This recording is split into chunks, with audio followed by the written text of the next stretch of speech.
Olá, alunos do oitavo ano, espero que todos estejam bem. Hoje nós vamos falar de um assunto importante, que é a independência dos Estados Unidos. A independência dos Estados Unidos, que teve influência do iluminismo francês, igual nós já estudamos na última aula, né, no último vídeo de explicação. O iluminismo ele começa na França, mas se espalha para outras regiões da Europa e influencia o processo de independência de várias regiões da América, não apenas dos Estados Unidos.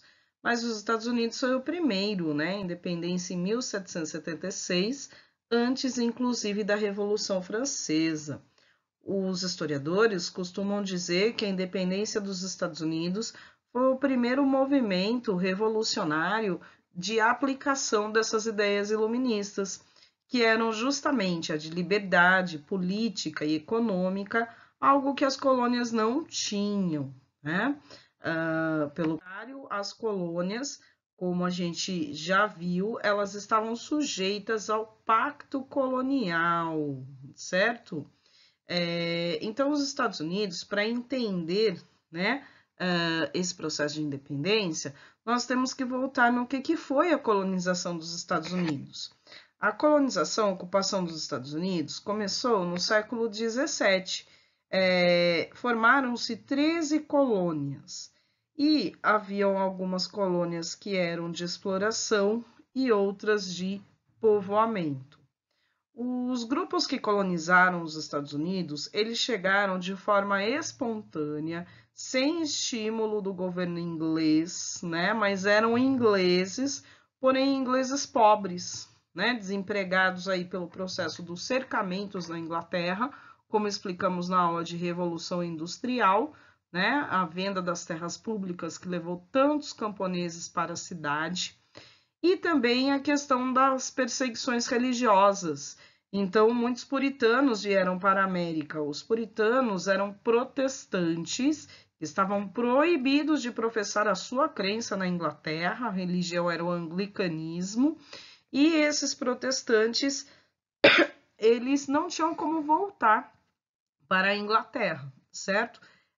Eles saíram de lá porque justamente se continuassem lá iriam ser mortos pela crença que professavam, né? Havia muita intolerância religiosa. Então formaram-se aí dois tipos de colônias nos Estados Unidos. As colônias do norte e do centro dos Estados Unidos tiveram uma colonização, um desenvolvimento diferente das colônias do sul. Eram colônias de povoamento. Bom, o que quer dizer esse termo colônia de povoamento? Povoamento é porque as pessoas que para lá foram queriam desenvolver a região, né? Criar um novo país, realmente povoar, né? Não apenas ganhar dinheiro, ter os seus lucros e ir embora, né? Elas tinham esse ideal de se criar uma nação. Ali organizaram-se pequenas e médias propriedades, né? Com uma economia voltada para o abastecimento interno, né? Ou seja, para o autossustento, né?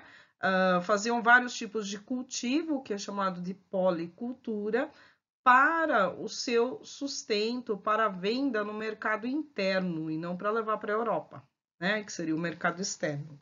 E criou-se uma mão de obra livre, primeiro familiar, depois assalariada com o tempo, né? Já as colônias do Sul, elas seguem um modelo chamado de colônia de exploração, que é como existia no Brasil, como existia em outras colônias da América. E justamente eram regiões aí de clima mais quente, onde dava para se cultivar produtos tropicais, então a monocultura de produtos tropicais, principalmente no sul dos Estados Unidos, o algodão e o tabaco, certo?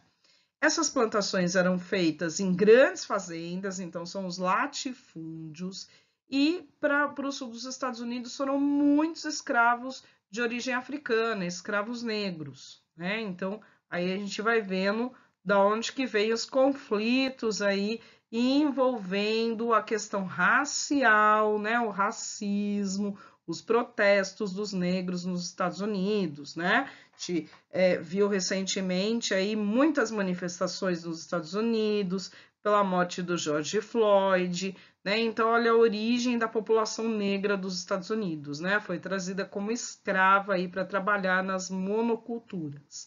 Essa produção era voltada para o exterior, ou seja, mercado externo, tá? Porque os produtos tropicais eram caros na Europa, né? Então, exportando esses produtos, os lucros eram certos, certo?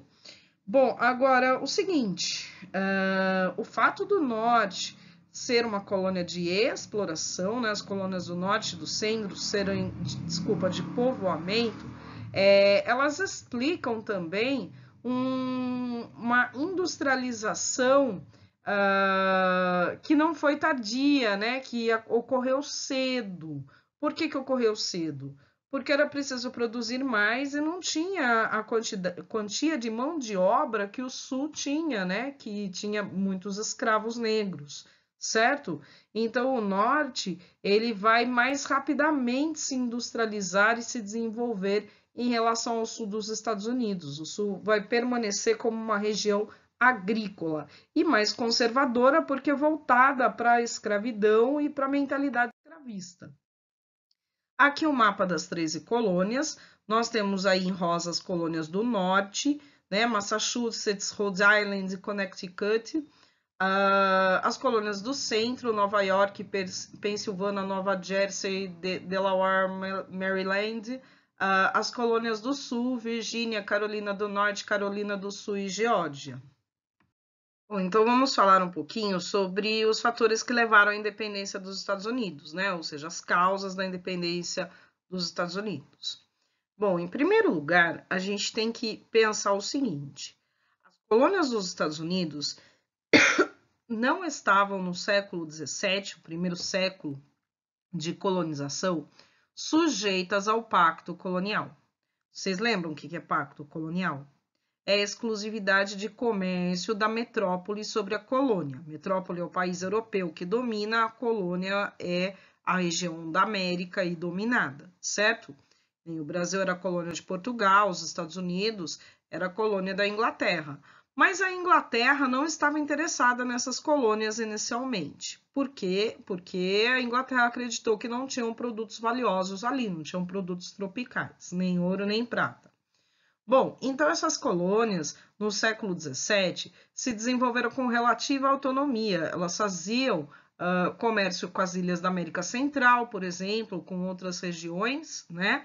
E se organizavam politicamente, era o autogoverno. Quando tinha algo para resolver, os proprietários de terra, homens, se reuniam e votavam tudo em assembleia, né? Uma reunião com caráter deliberativo, certo? Bom, só que aí, essas colônias do norte e do centro dos Estados Unidos, elas foram prosperando, né, com esse comércio que faziam. As colônias do sul também prosperaram, né, mas nem tanto quanto as do norte.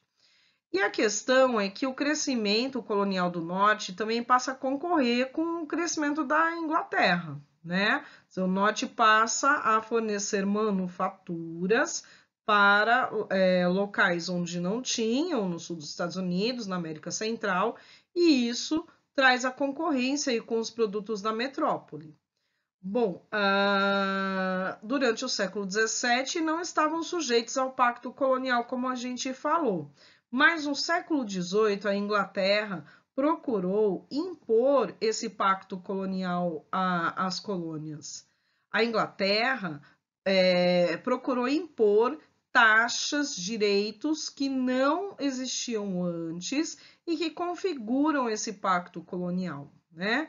E isso tudo veio não apenas pela concorrência com os produtos ingleses, mas também devido à Guerra dos 7 Anos, uma guerra aí entre a Inglaterra, entre os franceses, e os franceses apoiados por outras coroas europeias, né, outros reis europeus, pela posse de terras na região dos Estados Unidos, principalmente a oeste, que era uma região ainda não colonizada, tá? Então, justamente houve guerra entre esses países, Os ingleses venceram, porém o governo inglês resolve cobrar essas despesas, né? O governo inglês ele resolve aí fazer taxas para cobrir essas despesas que tinha tido, tá? Então, aí que surgem leis que configuram, que incluem essas colônias inglesas no pacto colonial, como a Lei do Açúcar, Sugar Act, a Lei do Selo, Stamp Act. A Sugar Act, né, a Lei do Açúcar, foi aprovada em 1764, estabelecia novas taxas alfandegárias, que é a taxa de importação, sobre grande quantidade do açúcar importado. Isso exceto o produzido nas Antilhas Inglesas, entre os quais o melaço para a fabricação de rum e açúcar.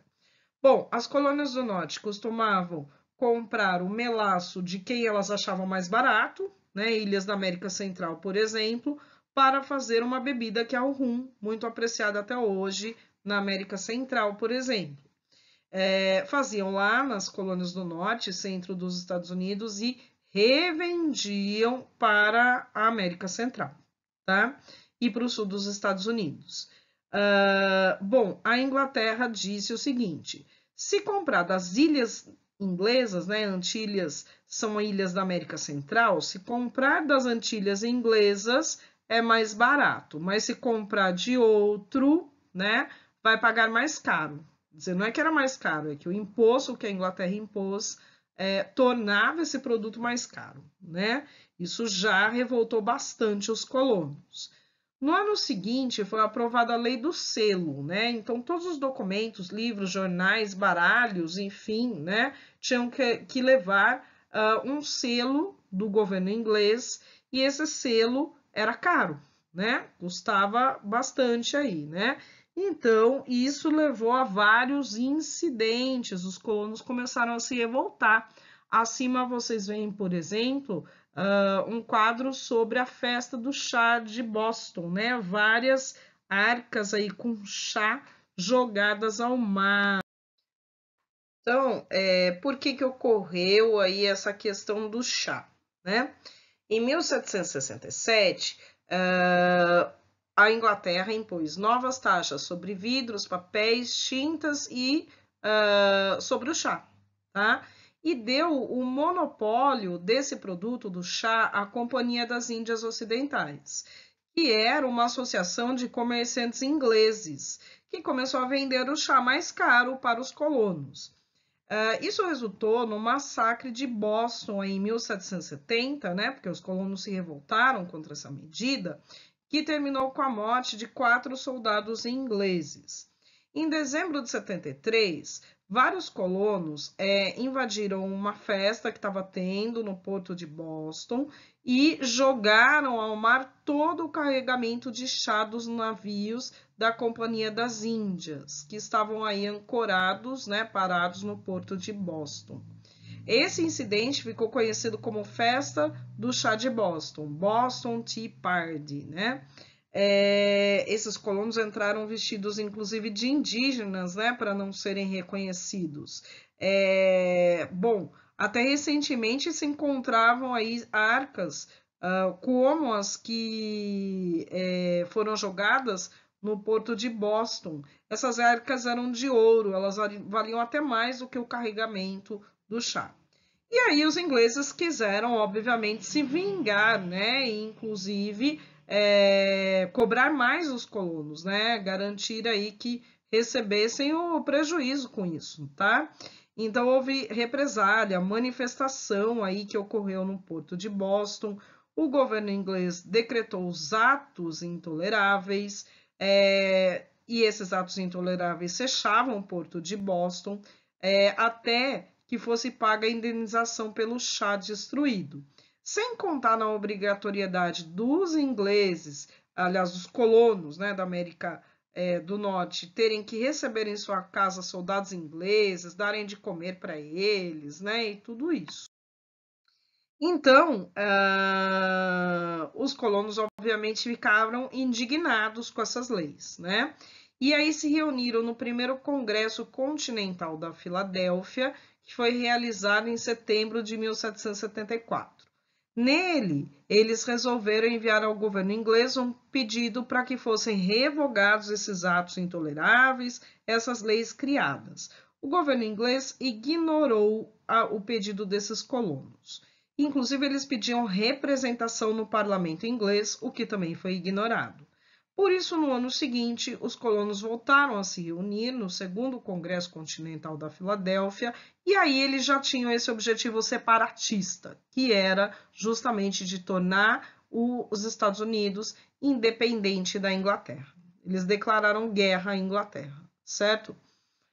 George Washington foi o comandante das forças americanas e Thomas Jefferson ele escreveu, redigiu a Declaração de Independência aprovada no dia 4 de julho de 1776, data ativa da independência dos Estados Unidos, né? Uma das partes aí dessa Declaração de Independência, que é a mais famosa, nos diz o seguinte: consideramos essas verdades como evidentes por si mesmas, que todos os homens são criados iguais, dotados pelo Criador de certos direitos inalienáveis, ou seja, que ninguém pode tirar, que entre estes estão a vida, a liberdade e a procura da felicidade. A gente já vê a influência dos princípios iluministas aqui, né? Falando de liberdade, a liberdade sobre si próprio. Ora, o colono não tem liberdade de expressão, ele não tem liberdade política, né? Então, por isso aí a questão da liberdade. Que a fim de assegurar esses direitos, governos são instituídos entre os homens, derivando seus justos poderes do consentimento dos governados. Ou seja, os colonos deveriam concordar em ter o governo inglês como, vamos dizer aí, o seu governo, né? E se eles não estivessem contentes com isso, eles deveriam abolir esse governo, romper com esse governo. E sempre que qualquer forma de governo se torne destrutiva de tais fins, cabe ao povo o direito de alterá-la, aboli-la e instituir novo governo, baseando em tais princípios e organizando-lhe os poderes pela forma que lhe pareça mais conveniente para realizar-lhe a segurança e a felicidade. Então, eles estavam dizendo o seguinte: vamos abolir esse governo, não obedeceremos mais o governo da Inglaterra, tá? Só que a Inglaterra mandou tropas, né? E houve aí vários anos de luta em prol da independência, vários massacres. O filme que eu coloquei em cima, O Patriota, fala de algumas dessas batalhas, né, que estavam aí dentro da Guerra de Independência, certo? Houve ajuda militar da Espanha, Holanda e França. O conflito só terminou em 1783, quando a derrotada Inglaterra assinou o Tratado de Paris, pela qual reconheceu a independência dos Estados Unidos, né? Então, só em 1783 que tem essa guerra. E aí, os representantes dos Estados Unidos estiveram reunidos para elaborar a primeira Constituição dos Estados Unidos. O que é uma Constituição, né? A Constituição é o conjunto de leis de um país, certo? Então, olha aí, até 1787 houve esse regime político de confederação, os estados tendo soberania. A partir de 1787, representantes de cada estado se reuniram para fazer a Constituição. As leis que iriam valer para todo o país, certo? A Constituição dos Estados Unidos, ela é bem pequena, é a mesma até hoje, certo? E ela estabelece aí que os Estados Unidos seriam uma república federativa presidencialista. Presidencialista porque iria escolher um chefe do executivo, poder executivo, um presidente a cada 4 anos. O poder era dividido em 3: executivo, que executa as leis, presidente dos Estados Unidos; legislativo, que é a corte americana, o parlamento, tá? Que faz as leis; e o judiciário, aí, os poderes dos tribunais aí, que julgam os crimes, certo? Pois bem, federativo, pessoal, esse termo é importantíssimo. Federativo quer dizer o quê? Autonomia para os estados, ele vem de federalismo. Então você vê que até hoje nos Estados Unidos nós temos aí leis diferentes para os estados. Tem estado que permite o casamento entre homossexuais, tem estado que não permite. Tem estado que tem pena de morte, tem outros que não tem. Tem estado que permite o aborto, tem outros que não tem. Isso vem do federalismo, né? Então, a Constituição, ela dá as leis principais do país, que todos os estados devem obedecer, mas dá autonomia para os estados de também aprovarem as suas próprias leis, certo? Então, esse regime persiste até hoje. Agora, o que é interessante é que a Constituição, ela deixou muitos de fora do voto, da participação política. A maioria ficou de fora da participação política. Por quê? Tinha que ser proprietário de terra e os proprietários de terra eram brancos, né? Então, os escravos negros, os indígenas de uma forma geral, já ficaram de fora do acesso ao voto. A Constituição não proibia as mulheres de votar, mas a tradição deixava elas sem direito ao voto. E a tradição era patriarcal, né? Só os homens mandavam. E aí você já viu, né? No final do século XIX, início do século XX, começa nos Estados Unidos um enorme movimento que a gente chama de feminismo mesmo, né? É a origem do feminismo, as mulheres pedindo aí o seu acesso ao voto, como se mostra no cartaz acima. As mulheres aí que estiveram presentes de uma forma ou de outra nas lutas pela independência dos Estados Unidos, agora elas queriam acesso ao voto. Por isso a campanha aí sufragista, né? O que é sufrágio? É o acesso ao voto, tá? Então, as mulheres aí fizeram muitos movimentos para que no início do século XX, não tão no início assim, né? Mas para o meio do século XX, elas tivessem realmente acesso ao voto, certo? Então, fico por aqui, estou à disposição para maiores dúvidas. Grande abraço para vocês e se cuidem.